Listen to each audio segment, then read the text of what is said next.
Most men over 50 have been told the same thing their entire adult lives. Drink more water. 8 glasses a day. Keep the bottle with you. Hydrate or die. And you did it. You bought the big bottle, you filled it after dinner, you took it to your recliner. You even kept a glass on the nightstand just in case your mouth felt dry. Then you wonder why you are up at 1:14 in the morning, again at 3:05, again at 5:20, standing over the toilet half asleep, wondering what is wrong with your prostate. Here's what almost nobody tells men over 50. The problem is often not that you drink water. Water is not the enemy. The problem is when you drink it, what else is sitting in that glass, and what your body does with fluid after sunset once you pass 50. That one timing mistake is one of the most common drivers of night peeing I see in clinic, and most of the men making it think they are being healthy. They think they are doing the responsible thing. Their doctor even praised them for it. In the next several minutes, I am going to give you the complete clinical picture, the exact mistake, the biology behind it, why the usual advice fails, and a water protocol you can start tonight, the same framework I walk my patients through before we ever talk about medication. Before we go further, hit that like button right now if you are done accepting broken sleep as normal after 50. Drop a comment and tell me where in the world you are watching from and how many times you get up on a typical night. Be honest. 1, 2, 4? I read every comment. And if you are not subscribed yet, do it now. On this channel, I give you the clinical information your doctor does not have time to cover in a 10-minute appointment, specifically for men over 50. I am Dr. Chen. I am a board-certified urologist and men's health specialist with over a decade of clinical experience, and I work specifically with men in this age group. Nighttime urination is one of the top complaints that walks into my clinic because it does not just steal sleep. It steals energy. It steals patience. It steals the feeling that your body still belongs to you. This is educational. It is not personalized medical advice, and it is not a substitute for seeing your own physician. If something I describe matches a red flag I will name later, you take that to a real appointment. Screening still matters. What I am here to do is give you the mechanism your 10-minute visit often never reaches. Let me define the problem clearly, because the internet mixes 3 different things and then sells you one supplement for all of them. Frequent urination during the day is one issue. You are at the mall, you are on a drive, you are mapping every bathroom. That can be prostate, bladder sensitivity, infection, caffeine, diabetes, a dozen other things. Waking at night specifically to pee is another issue. That is nocturia. You were asleep. The bladder woke you. You got up, you voided, you tried to go back down. Making a large share of your entire 24-hour urine output only at night is a third issue. That is nocturnal polyuria. Different mechanism, different fix. You can have a reasonably normal prostate and still flood the bladder after midnight because your kidneys decided the night shift is when they clock in. If you wake 2 or more times a night to void, we take that seriously, especially if you are exhausted the next day, snapping at people you love, or falling asleep in the afternoon. 1 trip can be normal after 50. 2, 3, 4 is not destiny. It is data. When a man over 50 comes in for night peeing, almost everyone assumes the same story. Enlarged prostate. End of conversation. Write a prescription, book a procedure, move on. Prostate can be involved. Benign prostatic hyperplasia, prostate enlargement, can reduce emptying. You leave residual urine in the tank. The tank hits the full alarm sooner. You are back at the toilet. That is real. I treat it every week.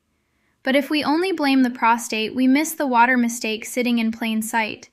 I have men with modest enlargement who sleep through the night once we fix fluid timing. And I have men after prostate treatment who still get up 4 times because evening water, wine, and ankle swelling never got addressed. The operating room cannot fix a clock problem. Today is not prostate bad, water good. Today is how men over 50 should drink water so they stop manufacturing night urine they do not need. Here is the mistake. You front-load thirst into the evening. You treat the last 4 hours before bed like hydration catch-up time. Think about a typical day. You are busy. Meetings, errands. You forget the bottle. You get home around 6. Your conscience wakes up. You remember the article. You remember your daughter telling you to drink more. You slam a big glass. Then a glass with dinner. Then a relaxing tea. Then a beer because you earned it. Then one more glass at 10:30 on the nightstand because what if you get thirsty? You fall asleep proud. You did the healthy thing. Your kidneys clock in for the night shift. This is not water. This is compressed evening hydration in a body that, after 50, is worse at keeping the night shift quiet. Here's the mechanism. I am going to give you 5 of them because if you only remember "don't drink before bed," you will still be up. That slogan is incomplete. Mechanism 1. Night antidiuretic hormone often weakens with age. Younger bodies release more vasopressin at night. Think of vasopressin as a quiet signal to the kidneys. Slow the urine factory, we are closed. With age, that signal frequently weakens. The factory does not fully clock out. Same intake your 35-year-old self handled becomes a 2 a.m. appointment after 55. This is not a moral failure. This is physiology. Your kidneys did not become bad. The overnight brake pedal got softer. That is why a man will tell me, "I drink the same as I did at 40. And I believe him. The input stayed. The overnight handling changed. Mechanism 2. This is the one almost no man has heard, and it is the pattern interrupt that makes people sit up in my office. Fluid pools in your legs all day. Then it becomes urine when you lie down. If you sit a lot, if you have even mild vein issues, if your socks leave a mark, if your ankles look puffy by dinner, fluid is hanging out in the soft tissue of your calves. Third space fluid. It is not in the bladder yet. It is not in the glass. It is in your legs. Then you lie flat. Gravity stops pulling it downward. That fluid re-enters the circulation. Your kidneys see extra volume. They do their job. They make urine. You can swear you did not drink after 8 and still flood the bladder at 2 in the morning. The drink lived in your legs since lunch. That is nocturnal polyuria from third space fluid. It looks like a prostate problem. It is a plumbing and gravity problem. I had a patient I will come back to. He was furious at his prostate. His ankles were telling the real story. Mechanism 3. Functional bladder space shrinks. After 50, the bladder wall can get stiffer. The prostate can occupy more of the outlet. Some medications change how completely you empty. Years of "I'll hold it until I get home" teach the bladder bad habits. 200 milliliters that would have been a shrug at 30 can scream at night when the house is quiet and there is nothing else competing for your attention.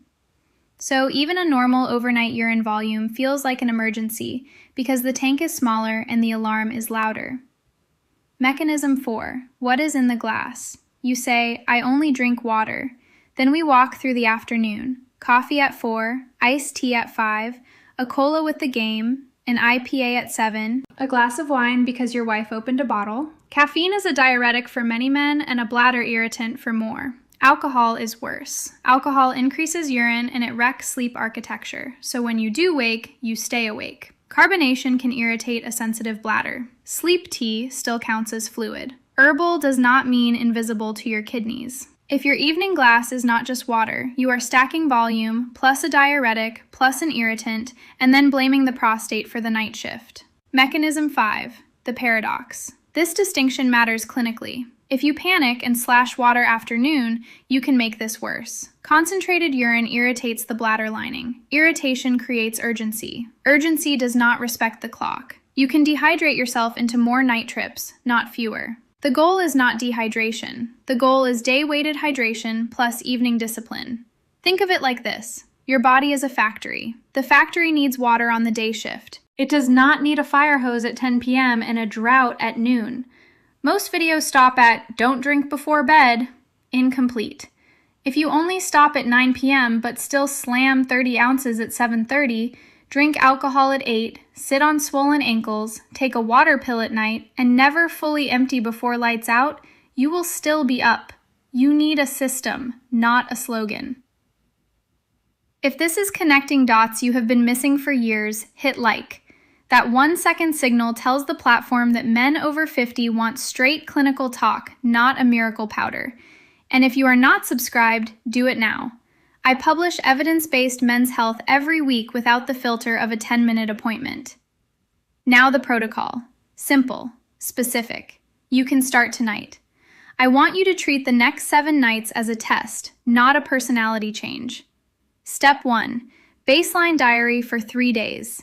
This is not homework for its own sake. This is how we stop guessing. Write down what you drink, roughly when, and roughly how much. Write bedtime. Write the clock time of each night wake. Note whether the void felt large, medium, or small. Large volumes point toward a polyuria tract, too much urine being made at night. Small and frequent points toward irritation or incomplete emptying. That distinction is gold when you sit down with a urologist. I would rather see a messy notebook than another man saying, "I get up a lot," with no pattern. You do not need an app. A notepad on the nightstand is enough. If writing at 2 a.m. is miserable, put a check mark and fill details in the morning. Directionally honest beats perfectly abandoned. Step 2. Move 70 to 80% of your fluids earlier. Your normal daily total is still your normal daily total. For many men without fluid restrictions, that sits somewhere around 1.5 to 2.5 liters of beverages across the day. If your cardiologist or kidney doctor gave you a fluid limit, their number wins.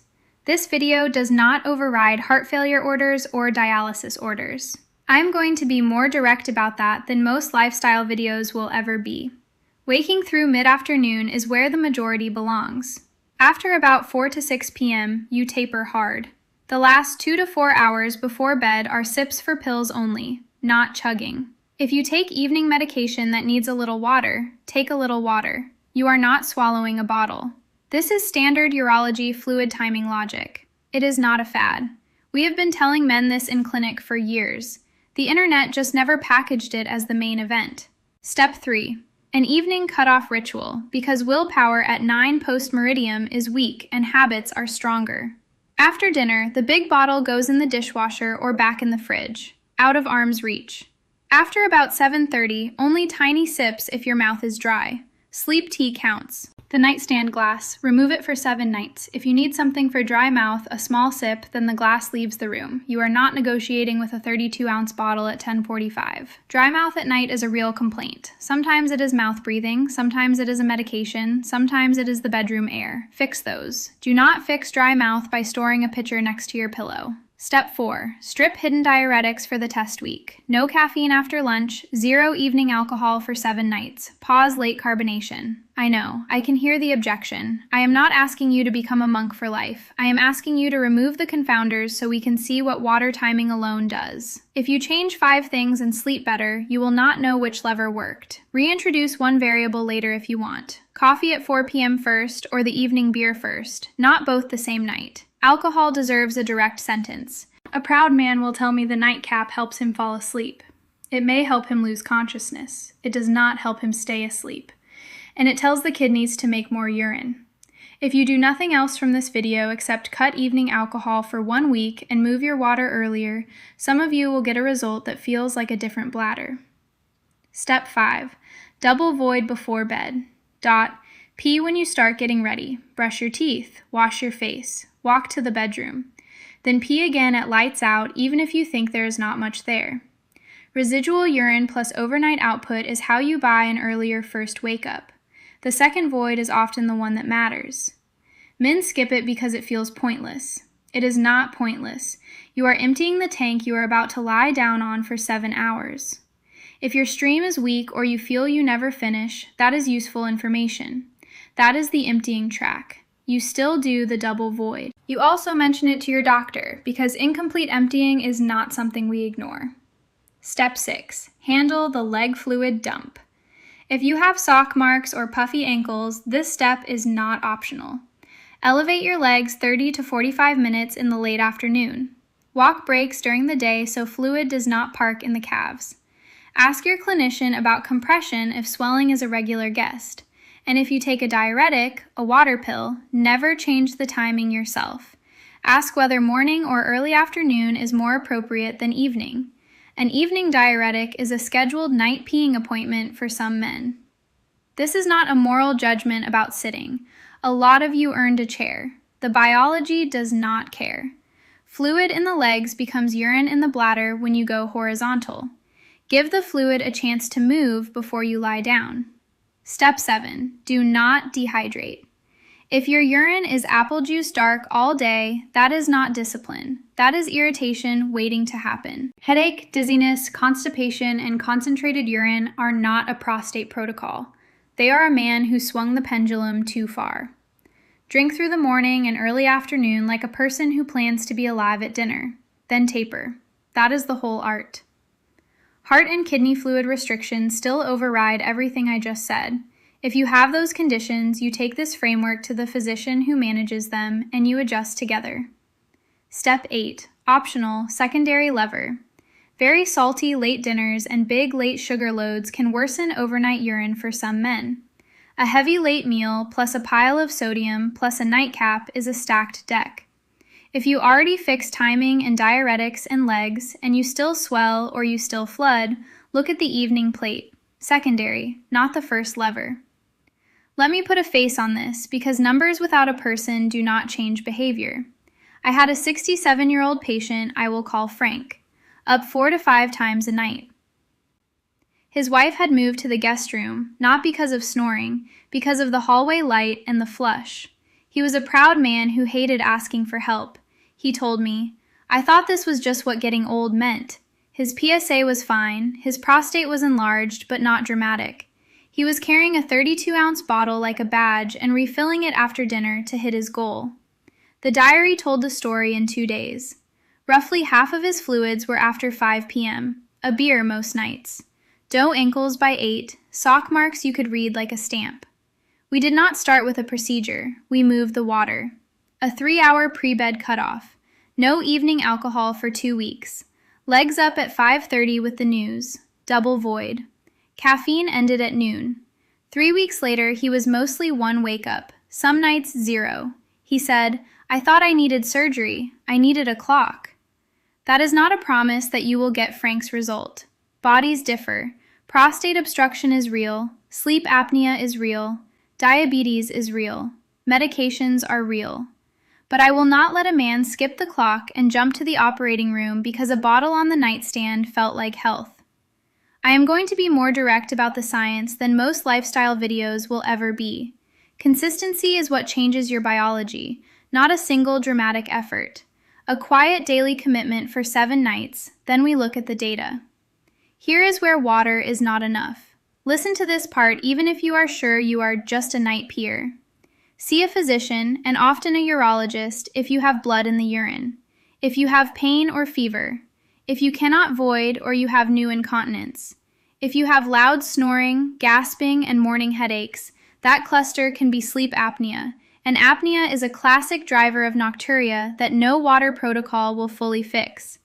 If you have a sudden explosion of thirst and urine, think diabetes, get labs. If you have swelling plus shortness of breath, that is a heart conversation, not a YouTube protocol. If your stream is getting weaker, you are straining, or you feel you never empty, that is an obstruction workup. Timing is first line for many men. It is not a substitute for evaluation. Do not stop a prescribed treatment because a video gave you a protocol. If you are on medication for prostate or bladder, you keep taking it unless your own doctor changes it. I also want to name the dignity piece because this is not only a bladder story. A man who is up 4 times a night starts planning trips around bathrooms. He stops drinking at dinner with friends and then wonders why he feels awful. He gets irritable. He naps. He tells himself he is fine. His wife knows he is not fine. Quality of life gets quietly destroyed while everyone calls it aging. Your body is not finished. Age is not the end of vitality. Night peeing is common after 50. Common is not the same as mandatory. So here is the 7-night challenge. Concrete. Tonight. Tonight, your last real glass happens in your cutoff window. No alcohol, double void. Kill the nightstand bottle. Write down how many times you get up. Tomorrow, hydrate hard in the morning and midday. Caffeine ends at lunch. Legs up if you swell. Evening taper. Same cutoff, same double void. You do that for 7 nights. You compare night 7 to night 0. If you were honest and nothing moved, that is still useful. Now you walk into clinic with a diary and you can talk about emptying, overactive bladder, apnea, medications, or medical polyuria like an adult instead of guessing. Either way, you stopped treating night peeing like weather. Let me walk the objections I hear every week, because if I do not, you will talk yourself out of the test by Thursday. Objection 1. I get thirsty. Then sip. You are not being asked to walk the desert. You are being asked to stop chugging after dinner. Objection 2. I have kidney stones in my history and I am scared to drink less. Then we do not drink less across the day, we drink earlier. Stone prevention is a daytime hydration sport. It is not a 10 p.m. sport. Objection 3. My doctor told me to drink more. Good. Ask them when. More in the morning is not the same as more at midnight. Objection 4. I already tried not drinking after 8 and it failed. Then look at the legs, the beer, the 4 p.m. coffee, the residual urine, and the fact that you may have compressed 30 ounces into 7:15. After 8 is not a protocol if 7 o'clock was a flood. Objection 5. This feels too simple to matter. Simple is not the same as weak. The clock is a clinical lever. We use it before we escalate. You now have the complete clinical picture on this lever. After 50, water is still essential.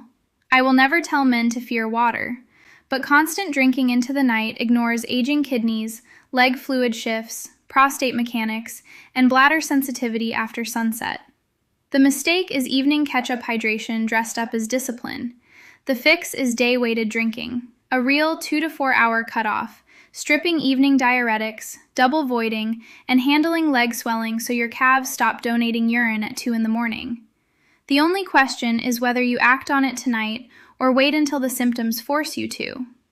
If this was useful, subscribe.